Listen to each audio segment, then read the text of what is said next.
kan program ang hian kan kal chowanga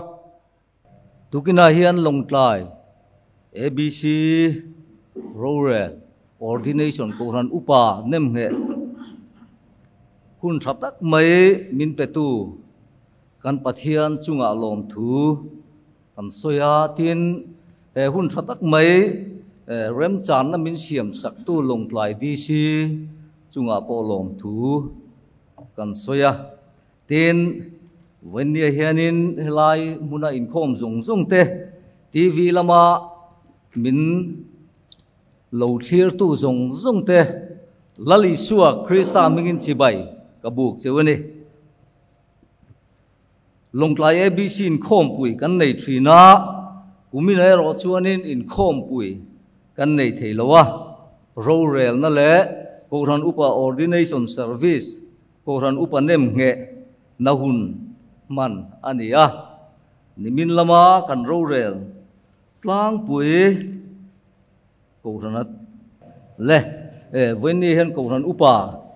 orden turte nem nge turte ming in mel riat na kan nei anga an ming le pa ming koran le bial ming kan chiar chuak anga kan chiar chu piang te kha loading don ani ai rongbol tu ti hi asoi nu nung ber tur po kan ni om bangi o ti kha karil ro ka ngai tua chu wang chun soi kha tha in ka ria rongbol tu kan ti zel teang rongbol tu HT sap sanga khong in loading se pa ming hi hai tura BCM bazar longtlai is ani rongbol tu s laingya khong in loading se pa ming hi do lo nia BCM bazar longtlai is ani rongbol tu lalrin lian punte pa ming hi ro khuma BCM longtlai veng pui longtlai is rongbol tu b lalrin kunga nisin kha lalrin liana b lalrin kunga pa ming hi b al chuta longtlai veng pui longtlai is pastor bial rongbol tu a rozama pa ming hi ar chai chuma BCM Zion longtlai uan longtlai is rongbol tu si van lal hluna pa ming hi si tial nuna BCM Salem L3 longtlai not bial rongbol tu v zoram thanga pa ming hi v ram kunga BCM Peniel thingka longtlai not rongbol tu a van lal puya pa ming hi alian dola BCM Bethel longtlai south rongbol tu f do buaya pa ming hi ai chinga BCM chan mari longtlai south rongbol tu silal vura pa ming hi tua chungnunga BCM chan mari longtlai south rongbol tu kel som liana pa ming hi upa chon khama BCM chan mari longtlai south rongbol tu silal choi liana chin za pa ming hi upa si lian muaka BCM chan mari longtlai south rongbol tu ke kiau china pa ming hi pa buanga BCM college veng longtlai south rongbol tu ke lal thang zona pa ming hi ke lal chuana BCM Maranatha longtlai south rongbol tu si ming than zuala pa ming hi upa si ro thianga BCM Maranatha longtlai south rongbol tu h lal piang thanga pa ming hi h sang leya BCM Gilgal mampui pastor bial rongbol tu bilal zawa pa ming hi upa bi ro pianga BCM minpui troi pui pastor bial rongbol tu h chi thanga pa ming hi pakera BCM mam te thingfal pastor bial rongbol tu f laltlan liana pa ming hi f lalkela BCM mam te thingfal pastor bial rongbol tu van lal duan nialu pa ming hi h ngun kama mam te ti thingfal pastor bial rongbol tu z dengura pa ming hi h mung ku nga mam te ti ting fal pastor bial rongbol tu vilal ruata pa ming hi mong chi na BCM salom mam te ting fal pastor bial te ni heng hi kan area baptist council chunga pathianina pathian ko ran hote en kol tu turatana upa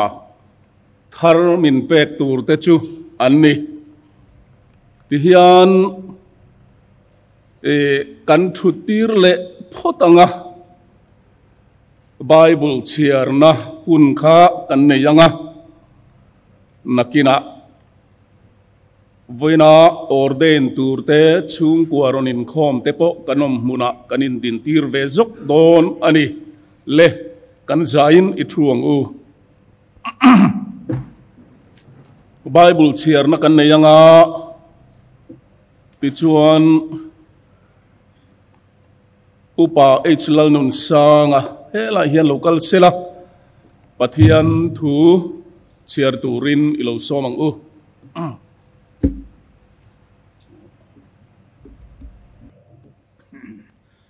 pathian le kha thu chiarin ilo ngai thang u Jeremia le kha bu bung khat na chang li tanga chang som zawin Jeremia bung khat chang li tanga chang som lalpa thu chu ka hne na alo thlenga pum chung ka siam ma chein ka ria che chula ta I chu ma poin ka ser thang che nam te hne na zol ne ya ka ruat to a che ti in tin kei chuan lalpa pathian ngai te thu ka soi thiam lo kanau pang si ka ti a lalpai ro chuan ka ne na he hian a ti a kanau pang ti su ka tir na che pia ne na ikalanga thu ka pek che pia I soi turani an mani awangin hlau sula chan chuak tur chein in he na ko me ti hi lalpa thusua kani ti chuan lalpa chuan han bana ka a khoya tin lalpa chuan ka hena ngai ro ika ka thu te ka da ta ente nam te le lalram chunga te pot chuak tur te thiat tur te ti sa tur te pai tha tur te siam thale tur le din thaturin hemni hian ka da chani ati a pathian thu kan ngai thak tur chu ko ran ho tu tiani a Timothean hena tir ko pola le khathon pakhat na bung thum chang khata tanga chang sari thu kha tu po ko ran ho tua tran du chuan na tho tha atu ani ti hi ti kani chu ti chuan ko ran ho tu chu sai sel bo nu pui pakhat nei in sum thei ril ru dik tak mi fel milom dan thiam zirtir thiam wain rui manglo mivel manglo minun nem ni zok tur komo bolo tangka sum ngai na lo zom takafa tekil ko ya mani in sung khosak rel fel thiam mi ani turani mi na ma in sung khosak ma rel fel thiam silo chuan pathian ko ran tin nge ain kol theyang ring thar ani turani lo chuti ro chuan chapovin omanga diabula thiam lo sanna chu achang ve da ange chung lo po chapon lama mi te fakin a ombok turani chuti lo chuan sei chiat a omin diabula thanga a ok da ange a thu kan chiar te lalpan malmin som sakro se amen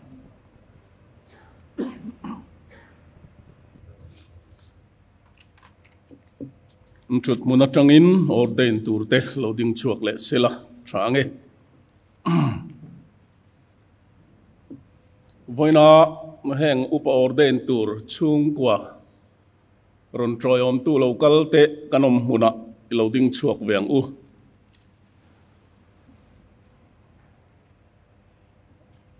ole i thuang ule alom om hle mai kha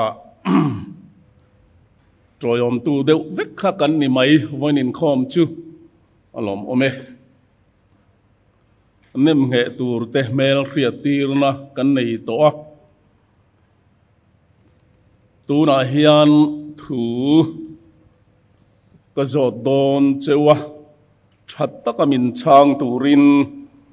ka be sei cheu ani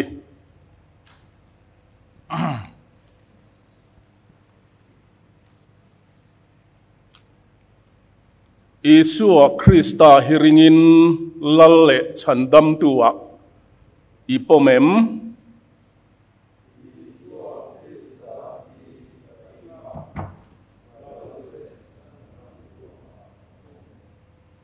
Bible hi pathian thok khumazia kaniti ipomin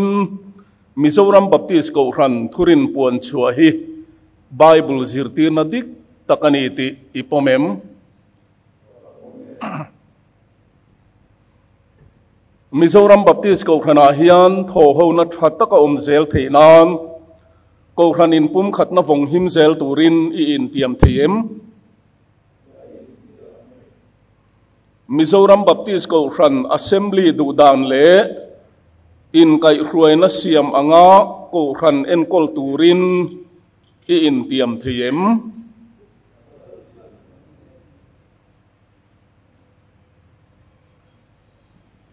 Mizoram Baptist ko khan assembly in bial en kol tura arwat pastor te thatta ka troi om tur le atrul anga thopui zel turin in tiam thiem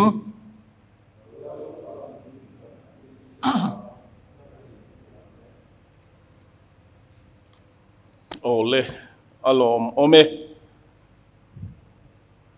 tuna hian nem nge na hun kan mangdo na kan Bible Area Baptist Council Secretary lamten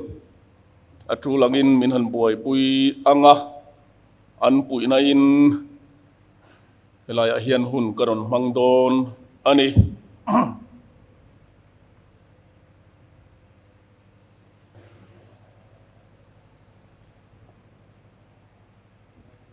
kan lalpa Isua Krista ko ran lu athisena min tlan tu mingle ko ran ho te ai o in nang HT sap sang a hi ko ran upatan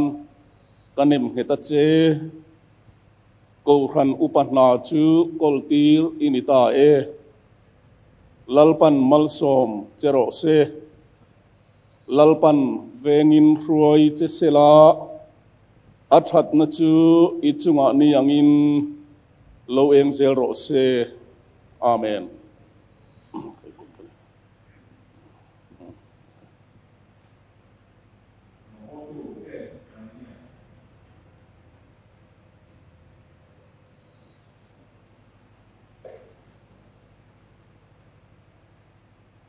kan lalpa Isua Krista ko ran lu athisena min tlan tu mingle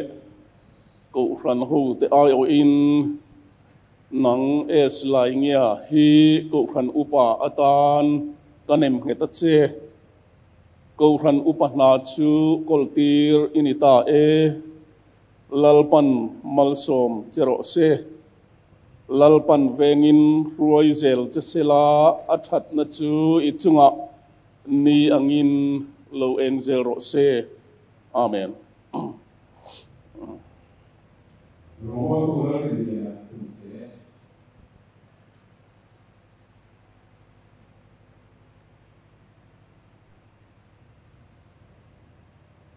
kan lalpa Isua Krista ko ran lu athisena min tan tu mingle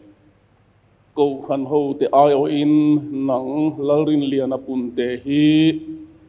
ko ran upa atan kanim heta che ko ran upa na chu koltir inita e lalpan malsom chero se lalpan vengin ruaizel chesela athat na chu ichunga ni angin lo engzel ro se amen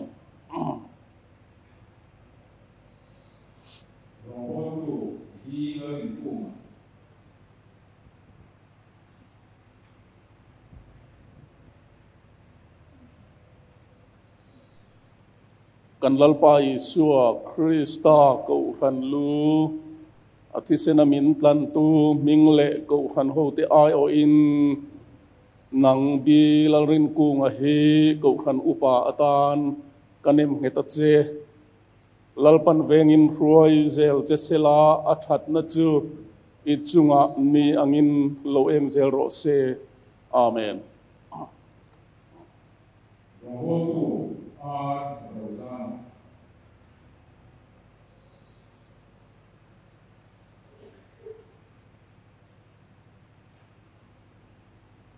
kan lalpa Isua Krista ko han lu athisena min tlan tu mingle ko han ho te ai o in nang aro zama hi ko han upa atan kanem heta che ko han upa na chukol tiri ni ta e lalpan malsom chero se lalpan vengin ruaizel che sela athat na chui chunga ni angin lo eng zel ro se amen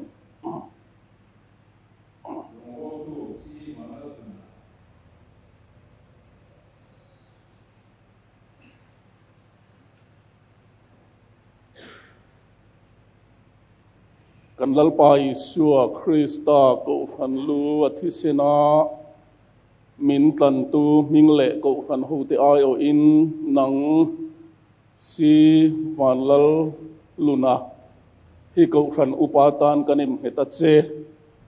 ko han upana chukol tir inita e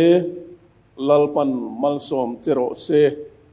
lalpan vengin ruai zel chesela athat na chui chunga ni angin loeng zel ro se amen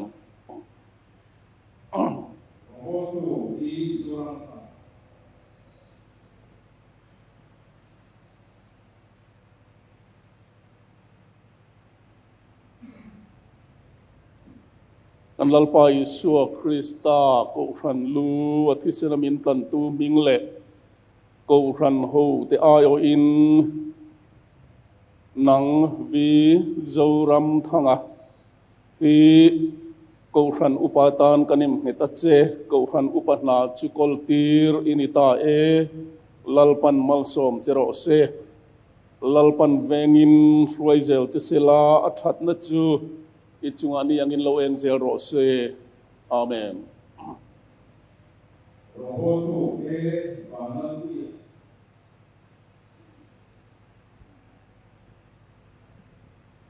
kan lalpa Isua Krista ko han lu athisena min tlan tu mingle a ko han ho te ai o in nang e van lalpu ya hi ko han upa atan kanim heta che ko han upana chukol tirin ita e lalpan malsom chero se lalpan vengin ruaizel che sela athat na chu ichunga ni angin lo eng zel ro se amen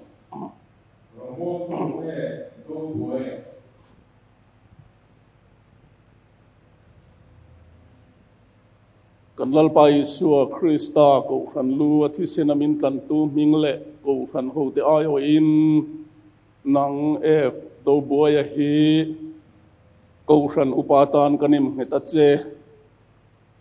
ko han upana chukol tirin ita e lalpan malsom chero se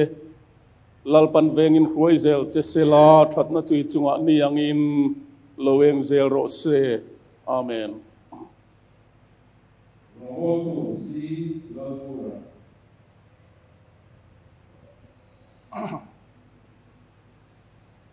kan lalpa Isua Krista ko han lu athisena min tlan tu mingle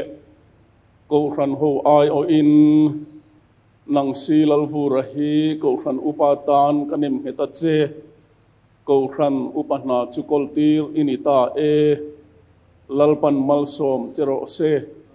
lalpan vengin ruai zel chesela athat na chui chunga niangin lo eng zel ro se amen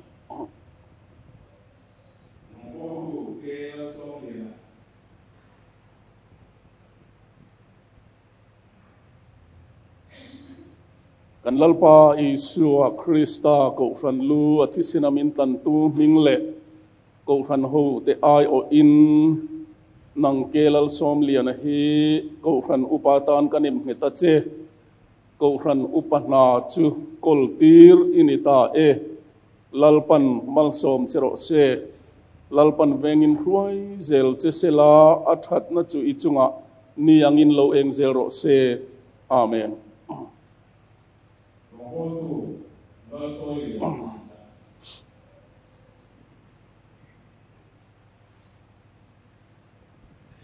kan lalpa Isua Krista ko ran lu athisena min tan tu mingle ko ran ho ai o in nang lal choi lian chin za hi ko ran upa atan kanim heta che ko ran upa na chu koltir inita e lalpan malsom chero se lalpan vengin ruai zel che sela athat na chui chunga ni angin lo eng zel ro se amen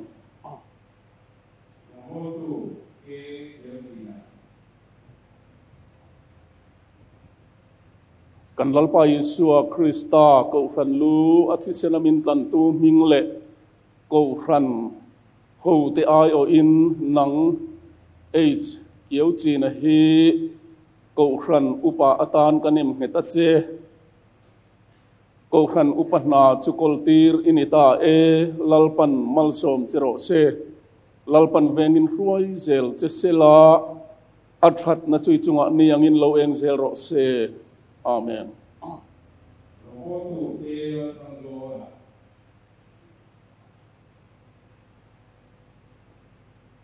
kan lalpa Isua Krista ko ran lu athisena min tan tu mingle ko ran ho te ai o in nang ke lal thang zo na hi ko ran upa atan kanem heta che ko ran upana chu koltir inita e lalpan malsom chero se lalpan vengin ruai zel che sela athat na chui chunga niangin lo eng zel ro se amen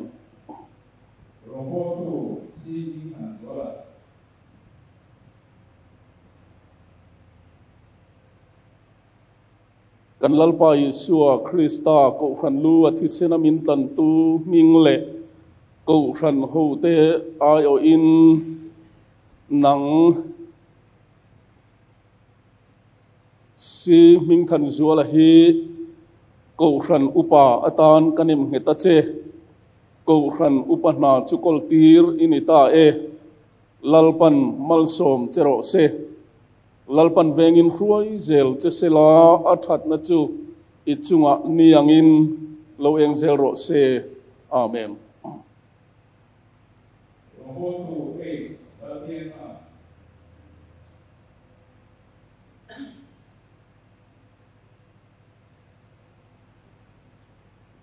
kan lalpa Isua Krista ko ran lu athisena min tan tu mingle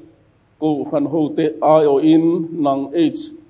lalpiang thang hi ko ran upatan kanim heta che ko ran upana chu koltir inita e lalpan malsom chero se lalpan vengin ruai zel che sela athat na chui chunga niangin lo en tir zel ro se amen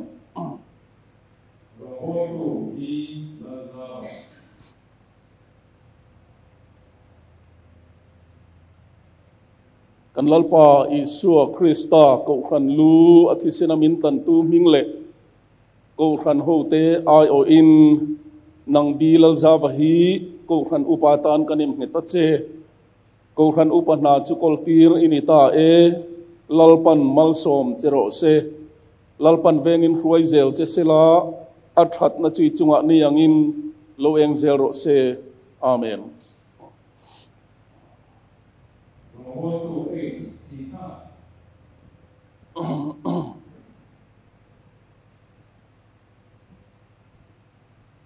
kan lalpa Isu Krista ko ran lu athisenamin tan tu mingle ko ran ho te ai o in nang HG thang hi ko ran upatan kanim heta che ko ran upana chukol tir inita lalpan malsom chero se lalpan vengin khruaizel che sela athat na chui chunga ni angin lo engzel ro se amen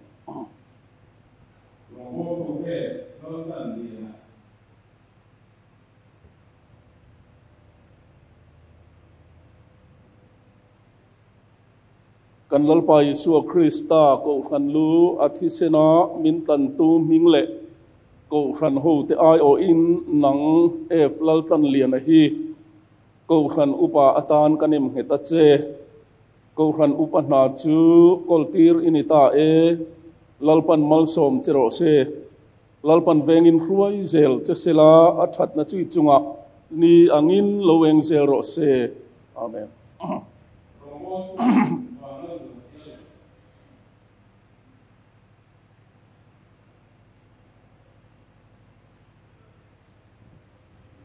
kan lalpa Isu Krista ko ran lu athisena min tan tu mingle ko ran ho te ai o in nang van lal duan nialum hi ko ran upatan kanim heta che ko ran upana chu koltir inita lalpan malsom chero se lalpan vengin khruaizel che sela athat na chui chunga ni angin lo engzel ro se amen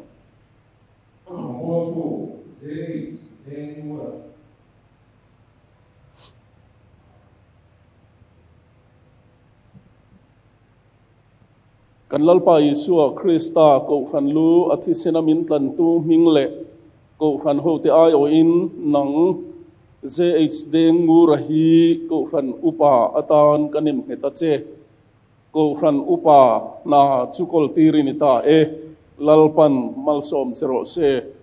lalpan vengin khruaizel che sela athat na chui chunga ni angin lo engzel ro se amen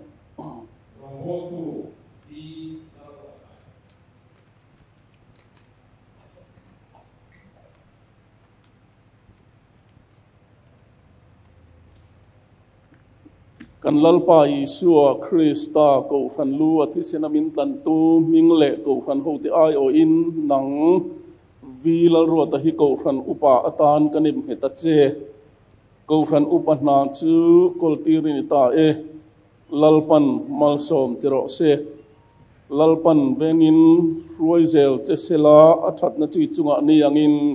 lo engzel ro se amen lâu là tiếng lộc u lạc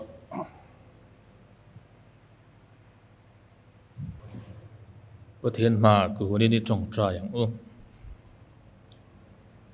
lalpa kan pathian eng kim ti thei engi chial ho te hi I ko han ho te zi nga ruai tu tan I thana wangin in ne na lom thu kan soye I ko na changin rong bol na chan pual poimo tak mai ko ran upani na I pek chuan lo lo thei do na wangin lom thu kan thrila che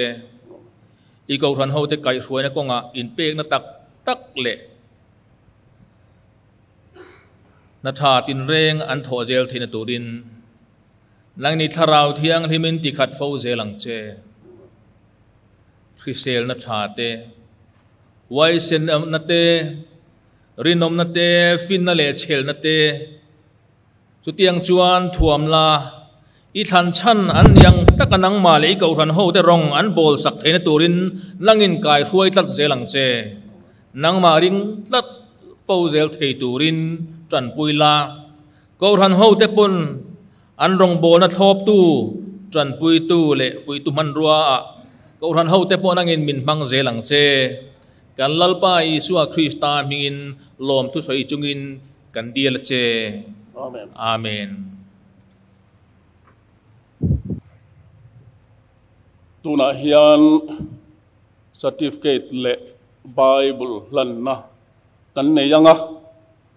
kan lan masakapiang kha in thuto mai don ani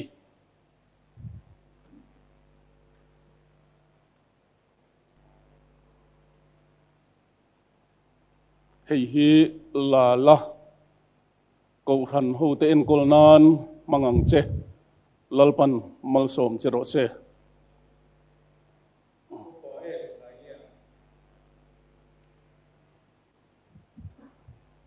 hei hi la la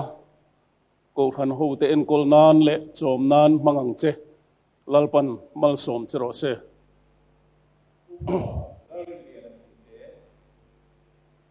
hei hi la la ko ran ho te en kol nan le chom nan mangang che lalpan mal som chero se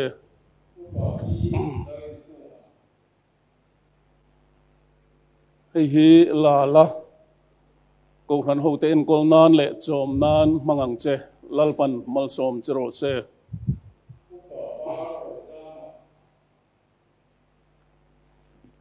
hei hi la la ko ran ho te en kol nan le chom nan mangang che lalpan mal som chero se hei hi la la ko ran ho te en kol nan le chom nan mangang che lalpan mal som chero se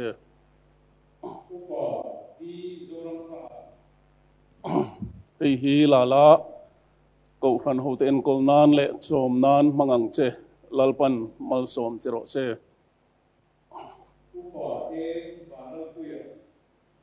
hei hi la la ko ran ho te en kol nan le chom nan mangang che lalpan mal som chero se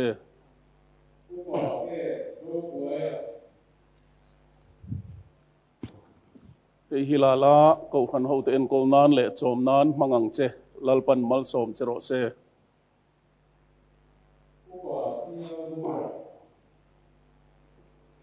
hei hi la la ko ran ho te en kol nan le chom nan mangang che lalpan mal som chero se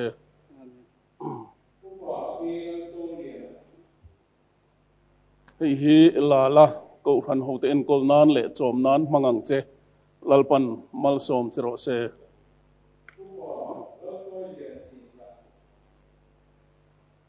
hei hi la la ko ran ho te en kol nan le chom nan mangang che lalpan mal som chero se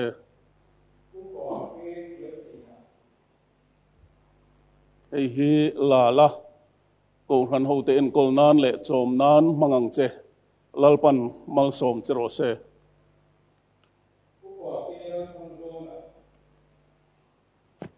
hei hi la la ko ran ho te en kol nan le chom nan mangang che lalpan mal som chero se hei hi la la ko ran ho te en kol nan le chom nan mangang che lalpan mal som chero se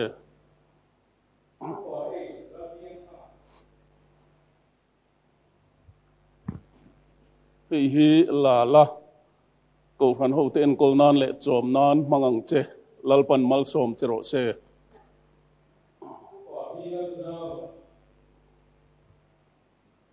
hei hi la la ko ran ho te en kol nan le chom nan mangang che lalpan mal som chero se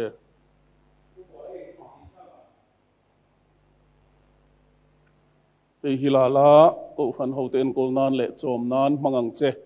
lalpan mal som chero se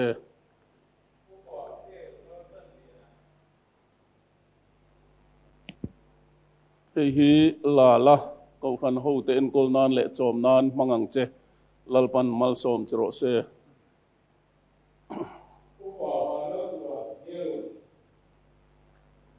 hei hi la la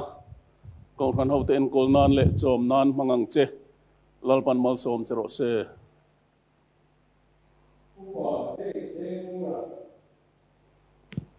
hei hi la la ko ran ho te en kol nan le chom nan mangang che lalpan mal som chero se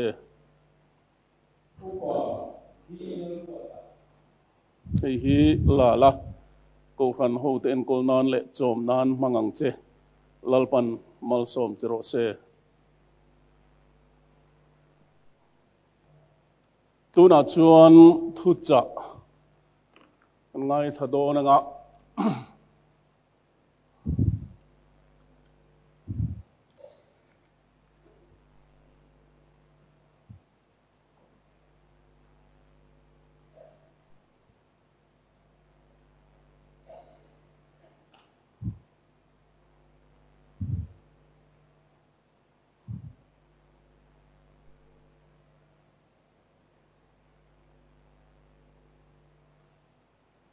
tối tế cái chia rằng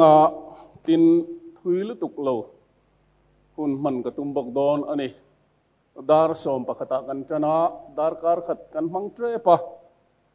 kan area Baptist Council hi kan van ne ya area then khatin upa pali chok te orden turan nei lai khan som hile pani zet mai kan ne ya kan van nei hle ani Mizoram huwa pa hian aber kan ni o me tia kha ril ruwa ahan deva tuna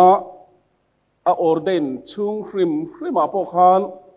hun rei takha kan la kan hun hi po toy le theilo ni na chin kha deva ni hey Mizoram Baptist ko ran Mizoram ma hian Mizoram tila rampon tlem po atelang chu silong lamte tual chung ko ran hi zali le som sari zet kan oma pastor bial somriat le pariat kan oma ABC ya voina kan han man ang hian ABC ya ABC som panga a then ani tukin hunang hi enge mozatin kan rual hian an mangvea amai ro chu ABC then khatero chuan nimin pi alam azan lama te ordination kha an rem chan na awangin antia tin ABC then khat chu ko ran hemi bial ang te poin e ordination hi an buat sai ani tia kha kan soilang tel du ani tu kina hian kan chang ro pui khop mayatin hei kan soile du chu e kan area kan longtlai area akan ho tu ber kan pu ber Reverend Arlalun Zira ka bei seilo dawin tun tuma mel kan muwa bei seilo ti ila kan program tran ma rom han kan siam lai khan min man pui do nem kan tia ma ro chu mun danga mang tur in ain rom han thu kha kan han khria ta chuan engemo committee dang awangin nin kan khria ti hian chang dang po kan ta lo chuan be seina pialama kan zinga aron tela achunga polom thu kan soidu amaro chu han engemo rem chang dang akha ruam han kan lo nei vet to awangin ani kha kan ngai poimo em chungin voina hian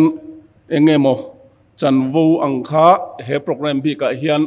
aleng talo tat ani tia kha kan soitel lok du ani pathian thu toy te ka chiarang tukin chu karil ruwa pathian thu lo lut na sakhop maya thu thlung hlui lam te beram puna kan hanti ang chin chi kai noi te po kha maro chu fui na ani awangin orden te pual ani awangin tukina hian hun reilu tuk le du tha la han tal ngot kha rem lova chu wang chuan thei to pin toy fela han soi ve te po ka tu manga elai thu hi kan chiarang e thular takani FSC upa te bolan atha tiani tirko te thil ti bung som ni chang som ni le pariat thu chowa hi kan chiarang e pathian ko ran ho ama thisena alei te chu chom turin nang ma ni le in ho te zong chunga phim khuro u tharau thiang limin an chunga ho tuwa asiam che u hi tiani tharau thiang limin an chunga ho tuwa asiam che u hi tun maya khan upa som ni le panni pathianin kan ABC ya min petharani ti chuan ko ran upa mo phurna tuna hian an kova alo ve ta chu kan han chiar ta ka kha chuan ko ran ho te chunga mo phurna hi tharau thiang limin in kova angat ve ta ani atiani chu wangin voina hian kan upathar te abik takin he mo phurna in kowa in ngat ahi anep lovani ti kahan soi masadu ani he khovela ko khan kan han ti thina hi kan Bible chuan lali suwa din ani zia min khila he leya ko khan kan ti nge ya hi mi thiang lim tenen tual khat le pathian chung te tia ko kan ni chu chu Efesi bung ni chang som pakwa khan kan mu ani pathian in he khovela hian ami te ako khanga chung ako khan te chu athisena alei te anni chu ti rual chuan chung mi te chu tharau thiang limin aser rang bokani tia hi kan khiat apoimo khop mai tuifin riat zau taka khomual ain kholu ta chu chu khiar kar anti chu khiar kar nuam taka chu tui pui hual vel chunga ain kholu tlat chu tiang chia chuan he mi khovel sual tuifin riata hian he ko khana hi a in kholut ve a pathian ram chu he khovel suala hian in kholu ta ti zong pon asoi theyang ta chuan ko khan alo langa chu ko khan chu leya hian omma sela wa na tang khian en kol anitlat mai ni khovel chunga chu ko khan chu din ma sela a chunga khovel alu a thiang lo thunga ni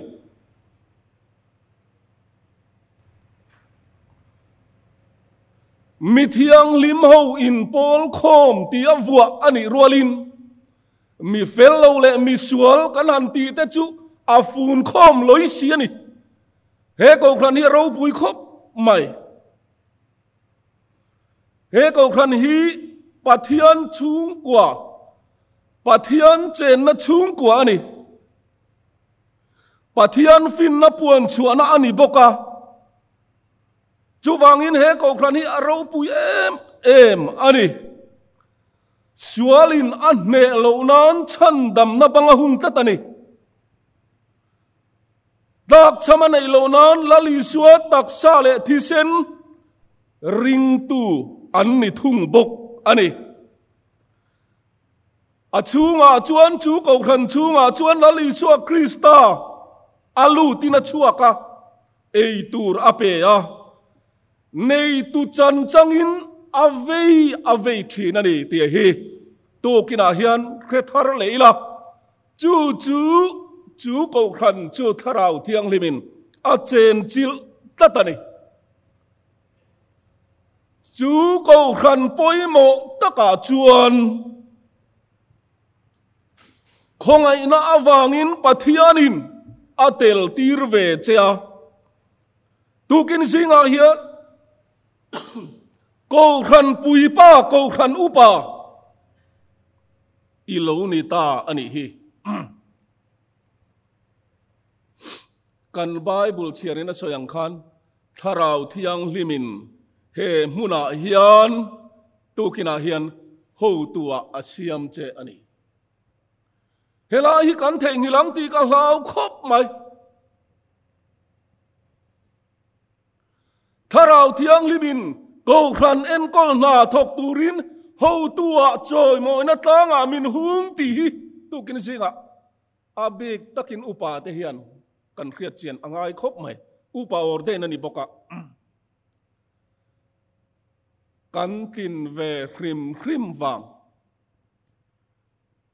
ka rong bol na hian akeng ve khrim ti wang lamani lo kan fel wang khrim ani mi alo kan thiam em wang ani mi alo tharau thiang limin he muna hian ho tua min siam ti hi kan rong bol chung zong hian kan von lo vai chuan kan rong bol sakatetan ei tur kan om lo fowang มีคริงเทนช่วงตู้เตปะเทียนโกขันห่วงชูงะลัลปันอันมานียาเอตูร์อามีเตตานอดาตักไงโลบันนี้จูวังจวนคาราวครัวยาอมอปอยโมเบอร์เฮมุนหุงตู้ใจปะเทียนคาราวเทียงลิมันยาวังอินตีร์เกาโปลเฮียนคาราวาเวกอีอมเล่บกังอุติไม่นี่เฮียปอยโมเบอร์นี่จูมีอันนี้โลจวนคริสเตียนนุนกงเตรินนาอักลนี่มีขิงฟินนักครัวยันนี่โลรินนาอักลเจลนี่จูบางอินกันนุนาฮิยันมินรวดตู้เละเฮมุนามินดาตู้เฮถ้าเราเที่ยงลิมันเอติเขียหูตัวมินเสียมตู้เฮอามาอันเอติเขียอามาถูหิงายจางตูร์กันนี่ติเฮวันนาฮิยันอุปาอินนี่พัดฮิยันบุลตันนานการุนสวยดุอันนี้กันเชียร์ตากอังคารเอฟเอซีอุปาเตเนนาติร์โกโปลันปัทยันโกพลันโฮวมาทิเซนาเลเตจูโจมตูรินนังมาเลนังมานี่เลอินโฮตูเตจงจงอินโฮเตจงจงจุงอาจวนฟิล์มคุโรติตบไม่นี่ฟิล์มคุเรียงไอคบอันนี้กันครวยเต้นโกพลันอุปานิอมเร่งอโลนีเออันติเทนตูร์จวนทาราวเทียงลิมครวยนาบกทาราวะบกอ่างไอเฟลตะกะดิกตะกะโมยตะกะตีฮิอตอกโซโลตีฮิโวยนะกัสอยดุอันนี้ทาราวเทียงลิมินจุงอินครวยเตอทังกิงตู้เจ้าจูกันเทียงเอข้างเตจุงอาคันทาราวเทียงลิมินโหตูอาตานอาดาโจเจวนี่ปาสตอร์เต็นกันดาโลเจวเอบีซีครวยตูเต็นกันดาโลเจวกันเฮดควอร์เตอร์เซียนดาโลเจวถ้าเราเที่ยงลิมโซกินถ้าเราวรงบอลตูรินฟันเฮียนดาเจวนี่ตีก็สวยดูอันนี้อุปาเตมอพูร์นะเคลมาโซงอปอยน์ก็เสียมาจู่ๆก็รอนสวยปรรังอ่ะอาบักจู่สวยวักปกตุ้มช่วงโลตูกินอาเฮียนประคัดนาจวนกูขันอุปาจันวูนีนะฮิอปอยโมเอ็มมายะก็ไงตัวเทนะจากจีนีนกันเราตีทับเปโลตูร์ตานเพยจวนกับบางตีได้จีอาชันจูถ้าเราเที่ยงลิมินาหุงตัวมินาตีทัดดูเราไว้จวนอาตานะปอยลุตุกตีเฮียตั้งไงปงตีเวไม่เจนี่เราอุปนาฮินาสังนาเราปุยนี่นิมาเซลาวนะกัฟฟุยดูนะเจ้าจูอินนี่ตัวเราวันนี้จวนอินนี่ตาเราวันนี้จวนอีเปจินปียรกเข้มขบินเฮรองบอลนาเฮียนเตลังเจติฮีกัจจาดูเจอันนี้ลลิสวตานกันเปจินนี่ไม่ลวินกันตุยนาลายเตนี่ไม่ลวินกันจากจินนี่ไม่ลวินกันดูซองนี่ไม่ลวินกันเปโลจินแข่งินโลมาจูลุนปอดลมงำตูรินโวยนาเฮียนลลิสวตานทอกังเจวอุปาเทียนโกครันชัดนตูระโกครันหุมฮัลเตถ้าเราลำชันเล่นนตูระโจมเตจิรตีนดิกโลวาโกครันโฮเตเวนหิมเตอาเฮียนโมอินพูเลียนมันนี่ตินโรเรลนักนันทีโปฮิตุกินาสอยตูระตำคบมายะเฮตาโปเฮียนโมอินพูเลียนมายาเฮ้ย BCM Constitution and Rules สักกันห่วงอินนิจินาโปคานอินทุติยามาคานาโอมาอุปาจุโกขันเอ็นกลนาโจมนาตินเรงาปาสตอร์เตโถปุยตูอันนี้ยังที่อันนี้เวลาฮิปาสตอร์นี่วางโปนิโลวินก็เลยขบุเชียร์ปะขัตินาสอยดานจวนซาประมาจวนกูขันอุปาเตหิป pastor te ui sathiam tin an ko tin soi ni chu mi om zia chu ui sathiam ne na ate kin kham mi zo da na chu na dik lo mai the ma se atum ati chiang in ka khia upa tele pastor te tho ho na hei bial kanan von na chung chang a po hian angai na khia le khelo chu pastor tan hian asam lei khop mai helai hi mun pakhat kom na chuan ko khan pasari vel kan oma Allah ber po hian ko khan upaten bialanan fang dan dana anti thei bak chin dewa an ngai chu chu dam lo na khop maya chu mi te chung chuan buai khop maya ikal ve anga ya ni antia min ron khil khezel mai ni kal lo chian ni lo reng reng khatiang a khan anti thei bak ti mai la anti thei reng po ni se an chung ko ma mo na azira pastor te kan la na tul ngoi ngoi na khil khe tur hian ko khan upa hin poi mo khop mai pastor te hian home visit chu kan nei ve nge ma se upa bial then ang te te a enge akha to ka vatlo tur le vakal tur hian kan man na ina dai sen lo hi tam ve mai ni kan thok du na nga kan thok tlang nga kan tiom tak kan ti lo min khil fi anga min dem ngot chu hei apoi ma lutuka ke hi ka van nei thei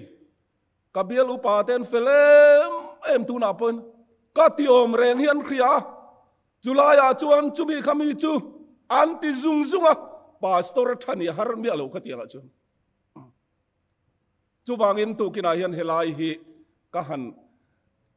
focus lian ve deu le ka tho ho na tha poimo katia kan constitutional law om sani boka kan tilo ka tilova helaya upa huang chunga ron lu thar tur mi somni pani kan nei he mi ko nga hian tho na tha tak kan nei apoimo ani tun ma chuan kan tianga hei senior kan ni chuang lova somni le pathum ang pastor na kan thok ve na kumalo ni ve ta kan ni tir khan chuan thil thing deuh kha kan upa te atanga chuak hi om ve thina pastor te chan chin het por tara soi thei ni te kha in chu ve mar lam bial then khata chuan hek chu kan tilawa kan chan chin soi hian khat ko maya ma se khatiang khavoina chuan kan kal san to in po takin rong po na hian hun kan man tlan hi ani deu vek to ani athar lo om tur te pon chu chu kan khriat lan hi to kina ka du khop mai tia kha kan soitel lok ani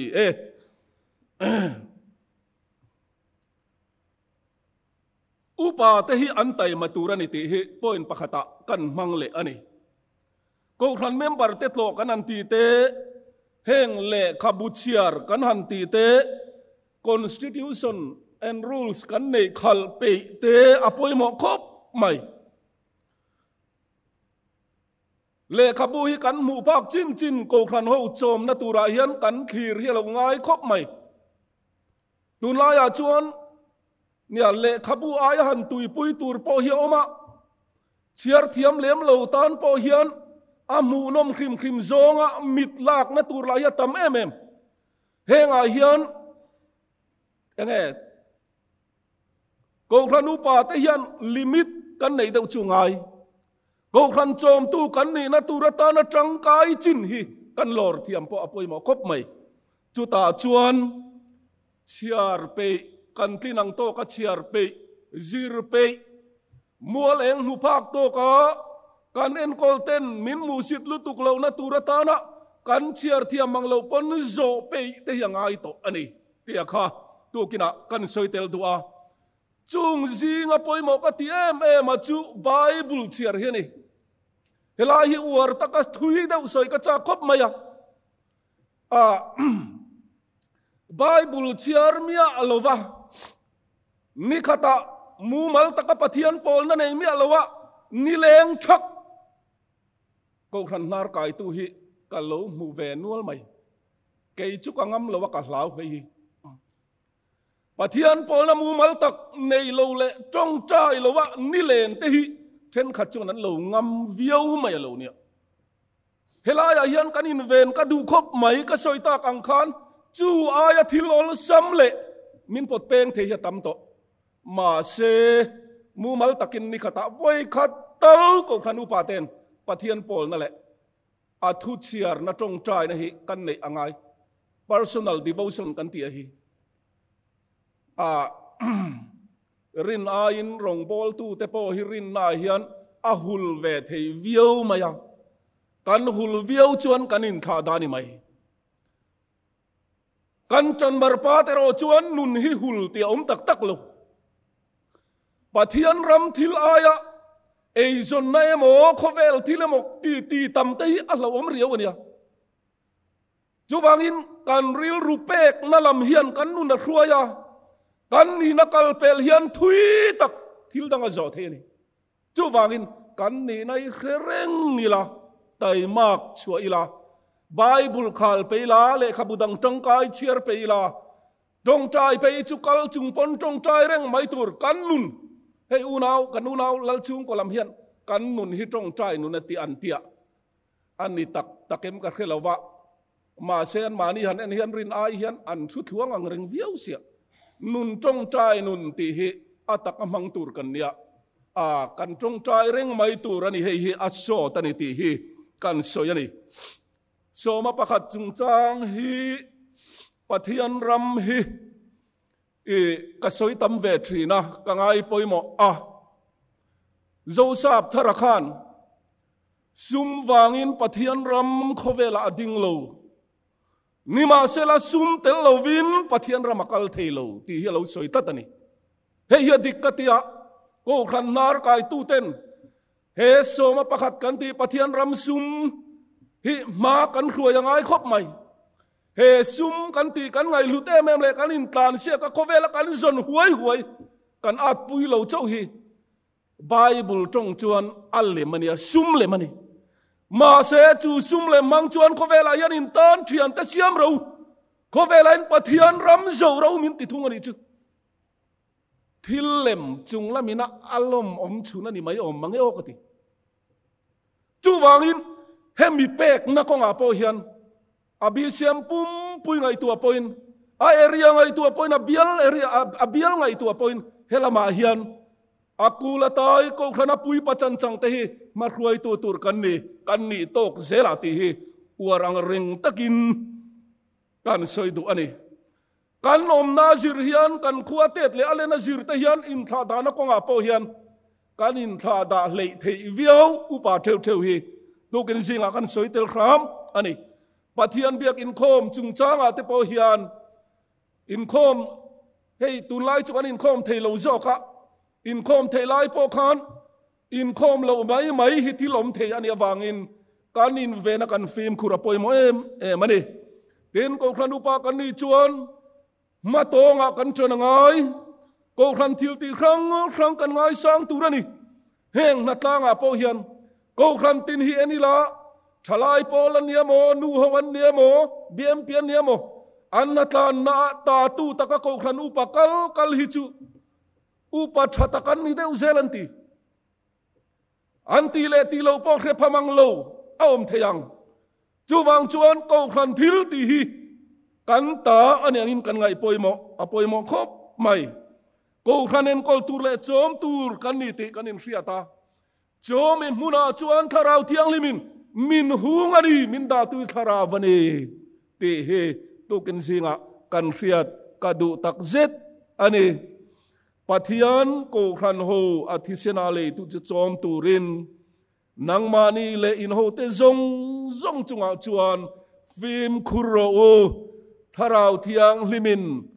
อันจุงอาโฮตัวอาเซียมเจ้าเฮ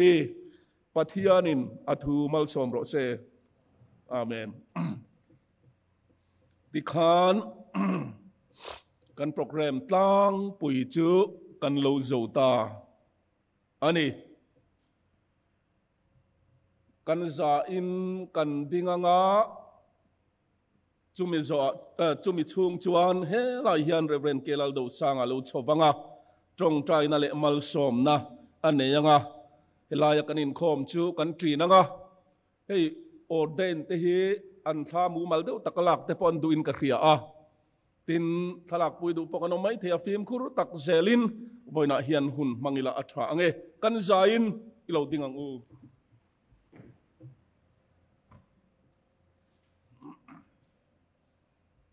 อีจงใจอังอูมังไงนั่นแหละของไงนักขัดกันปะเทียนอีกสันเฮาเตหุ่นฮัสตะการะมีน้องปุยมิงกายช่วยเสลาตุนหุนาเฮียนอีเชียร์โลอัตานอุปาสมหิปัญหิไลออเดนอลานิตาอาอีเชียร์โลกัลกังอานังมาออเดนนั่นดีตีกันเชียตะฟังปนิมิงจะฟักินุมโรเซอันมานีเลอันชุงเตซงทรงเตอันนุปุยฟนาวเตโปอีรองอันบอลเซลเทนตูรินดัมนาเตพิเซลนาเตเปลาเรมเชียนาเตเปลารินอมตะกอีรองบอลตูอันนี้เทนตูรอินเลกูชันเฮาเตมาโมชานนะอันนี้เทนตูรินตูน่าเฮียนกันนัลปายิสุคริสตาของไงนาเตบาปเทียนมังไงนาเตทาราวเทียงลิมอมกุยเนเลปอลนาดูอมตักจูตูน่าจังจัตุอันคลิ้งนินเฮนะลมเซลโรเซอาเมน